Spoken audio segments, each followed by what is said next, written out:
ఇంట్లో బూతులు మాట్లాడుతున్నారు, కొంతమంది ఫౌల్ గేమ్లు ఆడుతున్నారు, డిస్రెస్పెక్ట్గా మాట్లాడుతున్నారు. ఇలాంటి వాళ్ళు నామినేషన్స్లో ఏమంటున్నారంటే, ఆడియన్స్ మమ్మల్ని సేవ్ చేస్తున్నారు బ్రో, మిమ్మల్ని మీరు నామినేషన్కి రండి అప్పుడు తెలుస్తుందా అని చాలా ఆరగంటగా మాట్లాడితే నాకు చాలా బాధ అనిపించింది.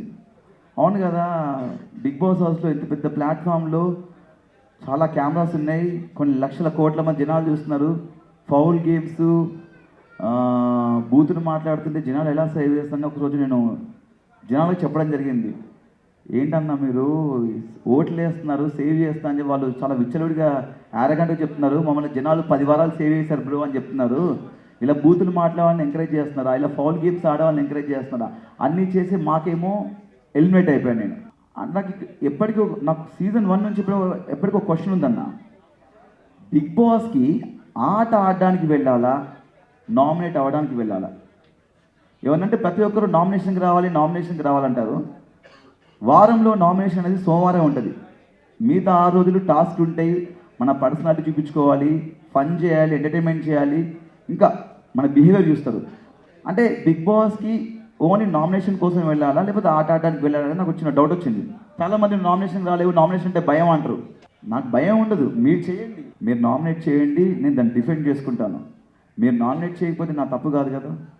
అవినాష్ నామినేషన్కి రాడు, అవినాష్కి భయం నామినేషన్ అంటే అలా ఏం లేదు. ఒక వారం ఏమో రోహిణి సేవ్ చేసింది, తను అడగలేదు.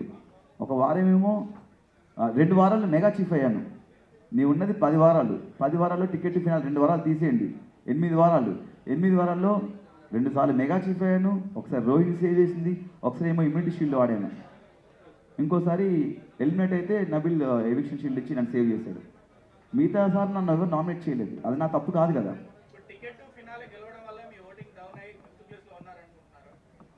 అందరూ ఏమంటున్నారంటే మీరు నామినేషన్కి రాకపోవడం వల్ల మీకు ఓట్ బ్యాంక్ లేదంటున్నారు. అంటే నేనేమంటున్నానంటే ఆడియన్స్కి ఆట చూసి వారం అంతా చూసి వీడు ఏమయ్యాడు, వీడికి ఓటేయచ్చా అని చెప్పి ఓటేస్తే బాగుంటుంది నా అభిప్రాయం. లేదు ఫస్ట్ నుంచి నామినేషన్ ఉంటున్నాయి కదా, ఓటు వీళ్ళకి వేయడం అలవాటు అయిపోయింది కదా అని వాళ్ళకి వేస్తున్నారని చెప్పేసి కొంతమంది అంటున్నారు.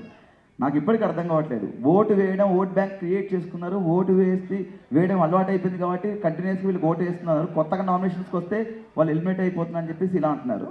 నాకు ఇప్పటికీ దీని మీద క్లారిటీ లేదు. యాక్చువల్లీ నామినేట్ అవ్వాలా అవ్వకూడదా, నామినేట్ వాళ్ళు చేయాలి. యాక్చువల్లీ నేను నామినేట్ అవ్వలేను కదా. ఫస్ట్ టైం గౌతమ్ నామినేట్ అవ్వగానే ఎలిమినేట్ అయిపోయాడు, ఫస్ట్ టైం వైల్డ్ కార్డ్ రాగానే. సెకండ్ నేను ఫస్ట్ టైం నామినేట్ అవ్వగానే నేను ఎలిమినేట్ అయిపోయాను. అండ్ లాస్ట్ రోహిణి 14 నామినేట్ అయింది, తను ఎలిమినేట్ అయిపోయాను.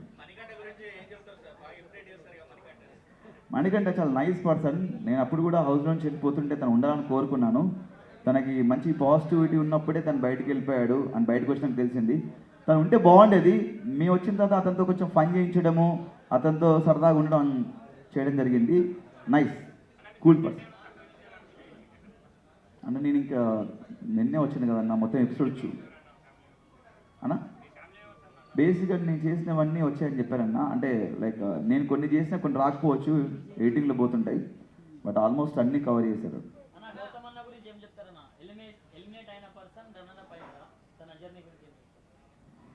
అదే అన్న, మనం నేను లైఫ్లో మనం పడిపోతాం కదా, ఎక్కడ పడిపోతాం అక్కడే మనం గెలవాలనుకుంటాము. ఆయన ఎలిమినేట్ అయ్యాడు, ఎలిమినేట్ అయిన తర్వాత చాలా గట్టి ఫైట్ చేశాడు గెలవడానికి, చాలా కసిగా అయ్యాడు టాస్కులు. గెలుస్తున్నా అందరం అనుకున్నాము, నేను అనుకున్నాను వైల్డ్ కార్డ్కి వచ్చి గెలుస్తాడేమో అతను ఫైట్ చూసి. బట్ ఇందాక చెప్పాను, అతను రన్నర్ కాదు, నా దృష్టిలో విన్నర్. అండ్ నేను ఎలిమినేట్ అయిన తర్వాత నేను మళ్ళీ ముందు నుంచే కసిగా ఆడుతున్నాము, ఎలిమినేట్ అయ్యాం కదా అని చెప్పేసి వాళ్ళ మైండ్ ఉండిపోద్ది. అక్కడి నుంచి ఇంకా గట్టిగా ఆడటము, 2 సార్లు మెగా చీఫ్ అవ్వడము, అండ్ టికెట్ ఫినాల్ కొట్టడం, అది మాకు ఒక బూస్ట్ ఇస్తుంది మనకు.